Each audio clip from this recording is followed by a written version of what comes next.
Bonjour à tous et bienvenue pour cette nouvelle édition de votre magazine Santé consacrée aujourd'hui à un des dysfonctionnements de la glande thyroïde, l'hypothyroïdie. Alors je sais, ça paraît complexe, mais ne vous inquiétez pas. Dans votre émission 1, 2, 3 Santé, comme d'habitude, avec nos professionnels, nous ferons preuve de pédagogie. Et puis de toute façon, dès le démarrage, le docteur Perry-Hanin va déjà débroussailler le terrain, on est d'accord? Comme d'habitude, dans 1, 2, 3 Santé, nous sommes là pour vous rendre les choses très claires.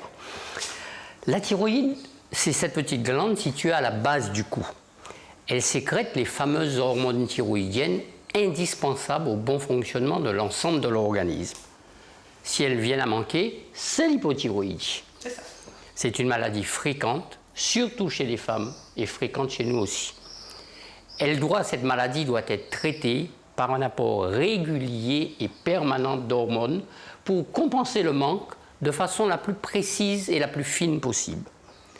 Toute déstabilisation dans cet apport va entraîner un inconfort pour le malade. C'est tout le problème du lévothyrox dont on entend parler.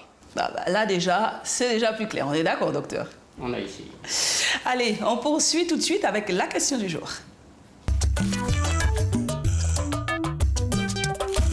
On parle beaucoup du lévothyrox depuis sa nouvelle formule. Pouvez-vous nous en parler?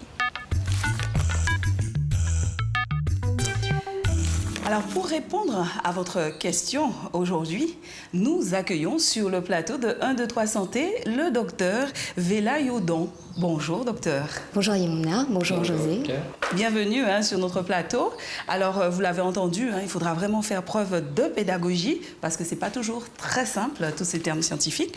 Pour commencer, est-ce que vous pourriez nous préciser vraiment en détail, c'est quoi cette fameuse glande thyroïde et comment elle fonctionne et justement, quel est son lien avec l'hypothyroïdie? La glande thyroïde, c'est un petit organe qui fait à peu près 20 grammes, un organe comme le cœur, comme le cerveau, et qui est situé juste au niveau du cou, donc chez l'homme sous la pomme d'Adam, le fameux cartilage. Et cette glande endocrine, sa particularité, c'est qu'elle sécrète des hormones en permanence.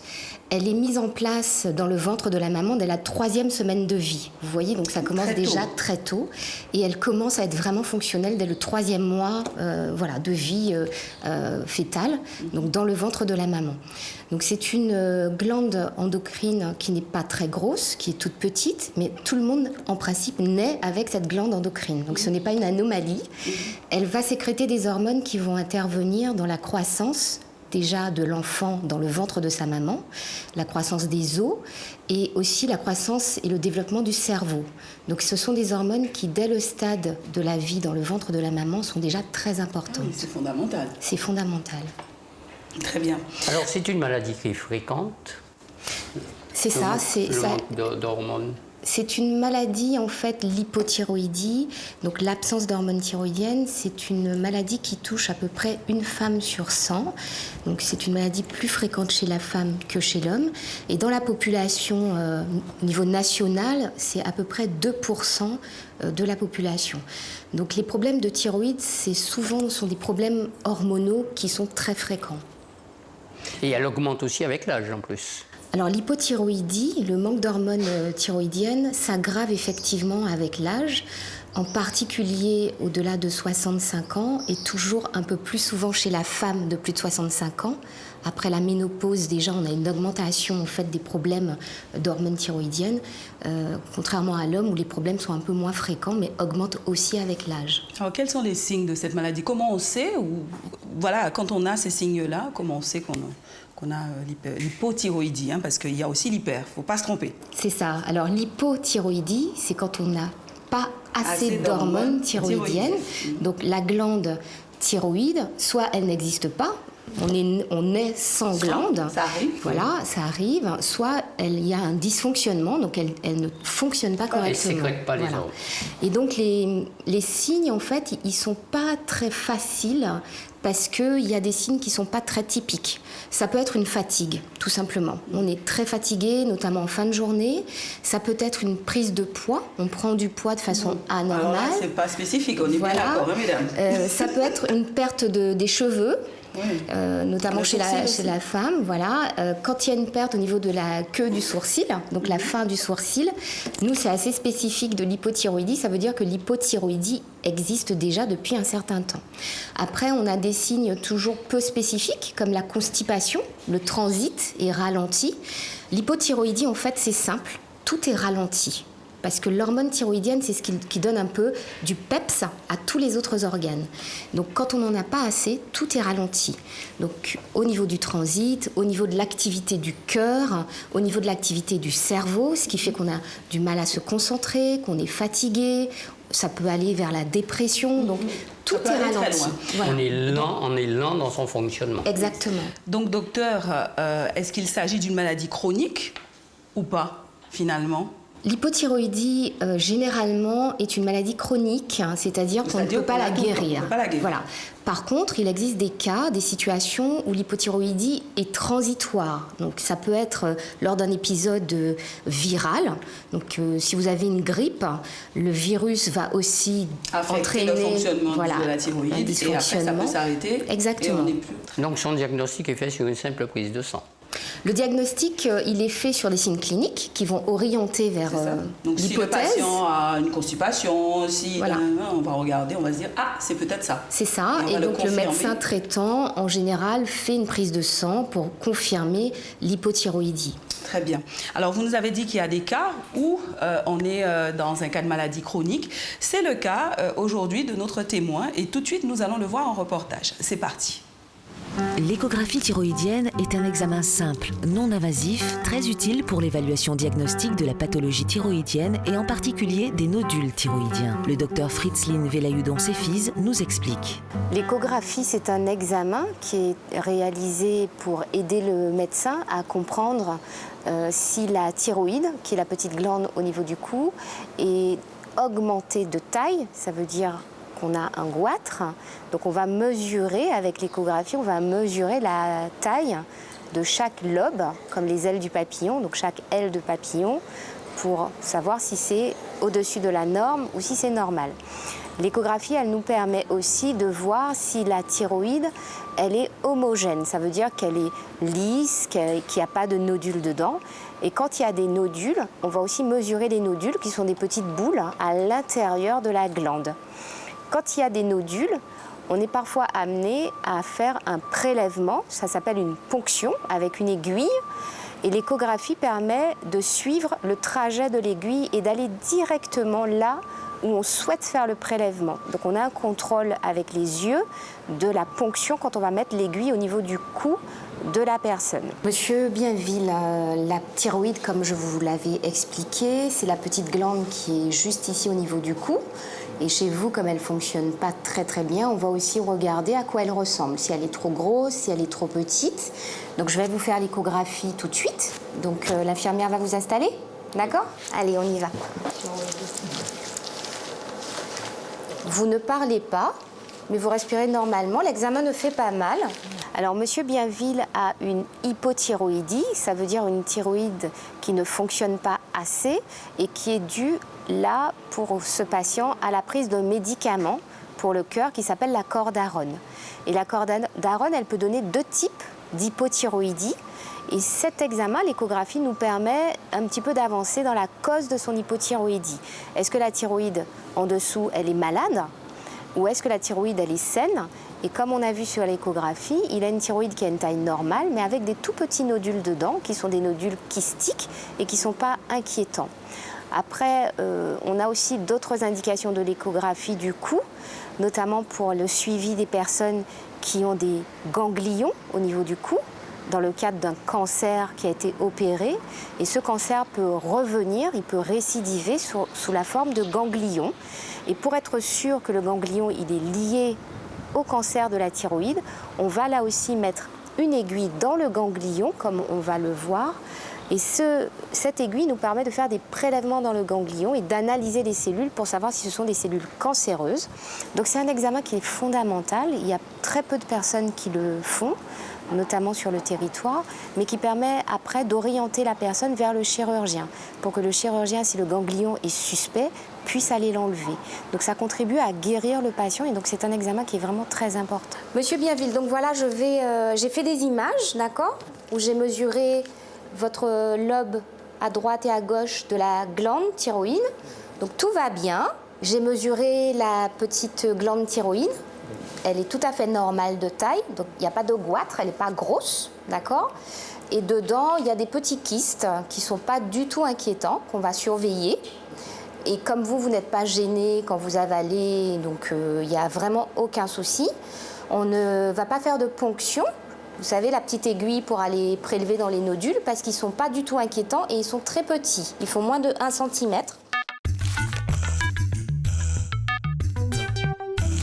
Alors nous venons de voir ce reportage avec cette patiente qui a sa maladie et qui la gère au mieux.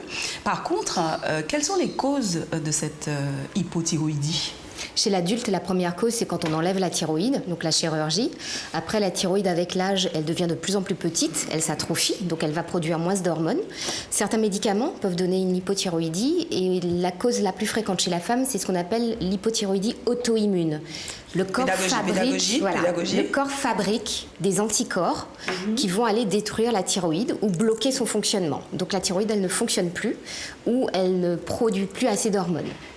Il y a aussi le mauvais développement de la glande thyroïde chez le fœtus pendant la grossesse. C'est ça. Donc chez le bébé, c'est l'hypothyroïdie congénitale qui est due à soit une thyroïde qui ne s'est pas développée, c'est ce qu'on appelle en fait une agénésie. La thyroïde, elle est toute petite ou elle est mal formée, ou alors elle ne s'est pas mise là où il faut. Donc pas à la base du cou, mais par exemple à la base de la langue. C'est ce qu'on appelle une ectopie. La thyroïde est localisée dans un endroit où elle ne devrait pas être. D'accord. Et ça nécessite un dépistage dès la naissance pour prendre en charge le bébé tout de suite. Voilà. Donc, Monsieur Periana, Dr Periana le sait, on fait le dépistage à la naissance, au talon du bébé, au 3e jour de vie, pour rechercher systématiquement l'hypothyroïdie congénitale. Pour mettre en traitement le plus rapidement possible. Oui, puisque je sais qu'à l'époque, on parlait de crétinisme. C'est ça qui donnait la maladie. C'est ça. Qui n'existe pratiquement plus aujourd'hui. Qui n'existe que dans certaines zones. De dépistage systématique qui permet une mise en traitement avant même qu'il n'y ait aucun signe de la maladie pour permettre un traitement dès les premiers jours de vie. Ça tombe bien que vous nous parliez de traitement puisque ça sera l'objet de la 2e partie de votre émission. Alors restez avec nous, c'est tout de suite.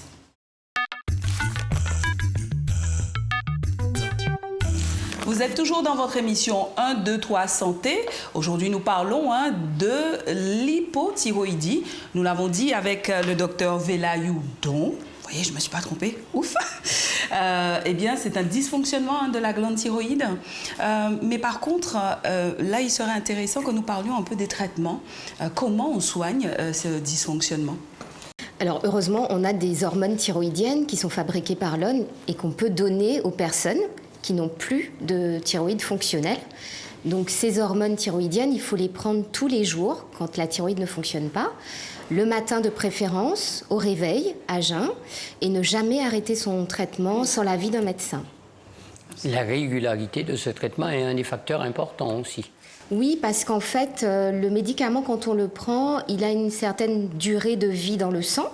Et donc si on ne prend pas son traitement correctement, on peut très vite avoir un inconfort et des effets secondaires dus à l'hypothyroïdie. Vous voulez dire surtout à horaire fixe, en fait. C'est pour ça que vous insistez sur le matin. Et peut-être l'associer au petit déjeuner ou à un moment précis, un geste de la journée pour ne pas oublier. Alors surtout pas le prendre au moment du petit déjeuner. Il faut vraiment être à jeun pour que l'absorption, c'est-à-dire que quand on prend le médicament, qu'on l'avale et qui passe au niveau du tube digestif, que le maximum du principe actif de la molécule soit bien absorbé pour faire ses effets.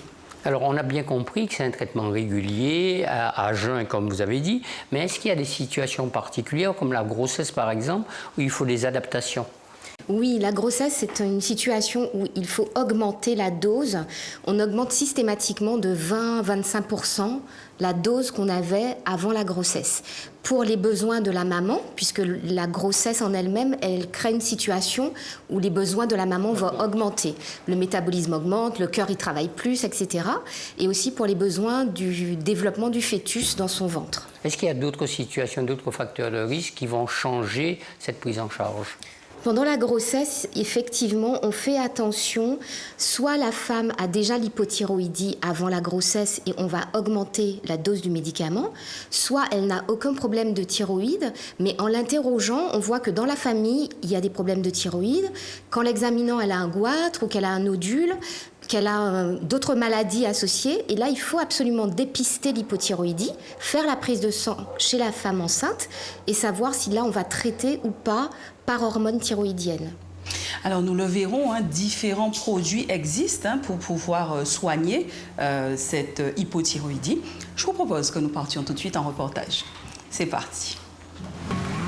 Suite à la mise sur le marché de la nouvelle formule du Levothyrox fin mars 2017, des milliers de patients se plaignent d'effets secondaires. Comment expliquer ces problèmes ? Pourquoi la formule de ce médicament a-t-elle changé ?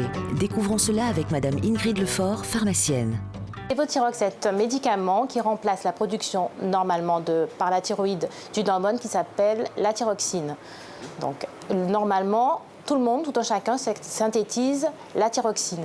Mais on utilise le Levothyrox en cas d'hypothyroïdie ou en cas d'ablation de la thyroïde suite à un cancer. Alors qu'est-ce que l'hypothyroïdie ?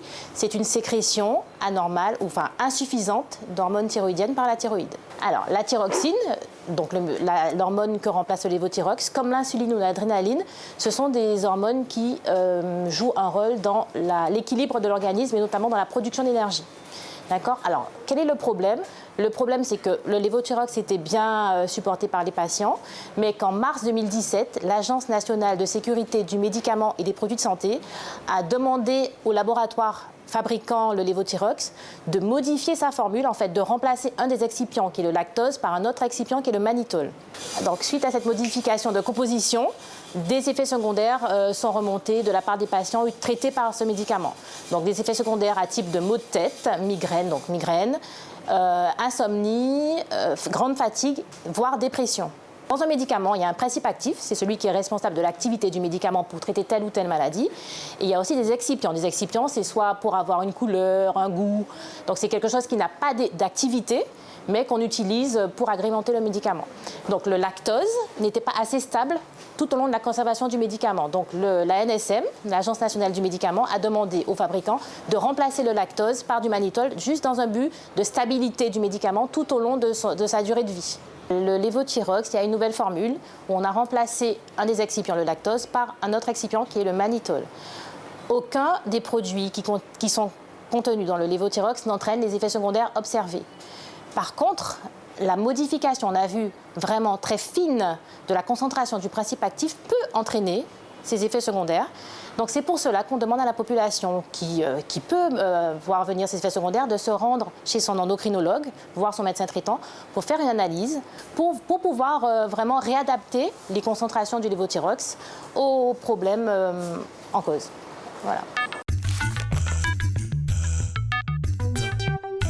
Et oui, l'affaire du Levothyrox. Eh bien oui, il faut forcément qu'on en parle quand on parle d'hypothyroïdie. Une affaire qui a défrayé la chronique. Docteur, qu'est-ce que vous pouvez nous en dire ? Alors, d'abord, le Levothyrox, c'est une hormone qui est disponible en France depuis les années 80 à peu près. Donc ça fait déjà longtemps que cette hormone est connue. La formule a été modifiée au mois de mars 2017. Pourquoi ? Parce qu'on se rendait compte que dans les boîtes de Levothyrox, donc vous avez plusieurs boîtes, et plusieurs boîtes, c'est un lot. Et après, vous avez plusieurs lots. Donc d'une boîte à l'autre et d'un lot à l'autre, il y avait des différences de variation du produit. Voilà. Donc pour que le produit soit plus stable, l'Agence nationale de sécurité du médicament a demandé de trouver une autre formule qui permettait d'avoir un produit plus stable. Puisque les malades, en prenant leur traitement, il y avait des variations dans les dosages pour contrôler. Et ce qui s'est passé, c'est que les l'excipient, c'est une substance qu'on va mettre pour conserver le médicament, pour le stabiliser et le conserver. Donc il y a eu une modification des excipients. Donc le produit, la nouvelle formule du lévothyrox est sortie en mars 2017 et en juin 2017, on a commencé à avoir des effets indésirables décrits par des personnes qui prenaient ce traitement. C'est vrai qu'il y a eu une grosse médiatisation autour et que ça a duré en fait jusqu'au mois de septembre avec des plaintes, comme tout le monde le sait, contre le laboratoire qui a fait cette nouvelle formule. Donc après cette histoire, il a fallu trouver d'autres possibilités de traitement pour les patients. Et donc à partir du mois de septembre-octobre, il y a eu de nouveaux médicaments qui étaient l'ancienne formule du lévothyrox et qui ont permis à ceux qui ne toléraient pas la nouvelle formule de prendre cette ancienne formule. C'est ça. Mais il faut bien dire que cet inconfort chez certains malades concernait 15% de la population traitée, simplement. Voilà.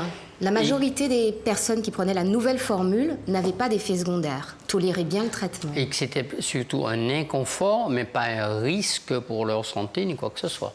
Ils n'ont pas constaté de risques vitaux. C'est-à-dire que le rôle du médicament était toujours rempli, c'est-à-dire le travail de la thyroïde, enfin la compensation de l'hormone était correcte, mais ce sont les effets secondaires en fait qui posaient problème. Voilà, des malaises, des maux de tête, des vertiges, des nausées, des vomissements. Et souvent, la conséquence, c'est que la personne, elle arrête son traitement. Oui. Et ça peut être par contre grave pour la santé. Dangereux pour la santé. Et dangereux, puisqu'il peut y avoir un coma si on ne prend pas son traitement. On vient de proposer la poursuite des anciens médicaments pour donner plus de temps aux malades, avec leur médecin, bien entendu, de rééquilibrer leur traitement. Voilà, donc la ministre de la Santé a annoncé que pendant toute l'année 2019, on aura la possibilité d'avoir pour les patients qui ne supportent pas la nouvelle formule, l'ancienne formule avec une quantité de boîtes limitée sur le territoire, ce qui permettra aux personnes de s'adapter. Parce que ce qu'on remarque en tant que spécialiste, c'est qu'il faut une période parfois d'adaptation, tout simplement, qui est de 3, 4, 5, 6 mois pour certaines personnes. Et les patients le disent bien, qu'ils ont aussi eu des effets au début.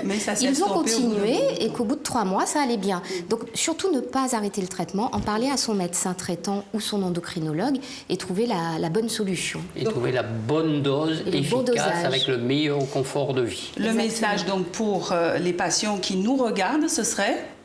Ne surtout pas arrêter son traitement quand on est en hypothyroïdie, toujours vérifier avec une prise de sang si on a un dosage qui était efficace et qu'au moindre souci, au moindre effet indésirable, consulter son médecin. Merci docteur. Merci à Merci José. Merci Emouna. Très bien. Nous nous retrouvons très vite pour une nouvelle émission 1, 2, 3 Santé. En attendant, restez là puisque c'est Brigitte Zabarel qui va vous présenter la synthèse en créole. Bonjour, tout le monde qui regarde nous. Aujourd'hui, nous allons parler de hypothyroïdie. Docteur Velayoudon, qui est endocrinologue, médecin responsable à l'hôpital, expliquez-nous que thyroïde là, c'est un tout petit glande qui est en bas et qui a sécrété en hormone, l'hormone thyroïdien, qui est indispensable à vie. Les paniers à ces hormones, ils ont créé ça, hypothyroïdie. Maladie qui fréquente, qui a touché en majorité les femmes, ou qui a senti toujours frette, ou qui a grossi, des fois constipé, etc. Ça a demandé qu'on fait un traitement, il a créé un traitement substitutif.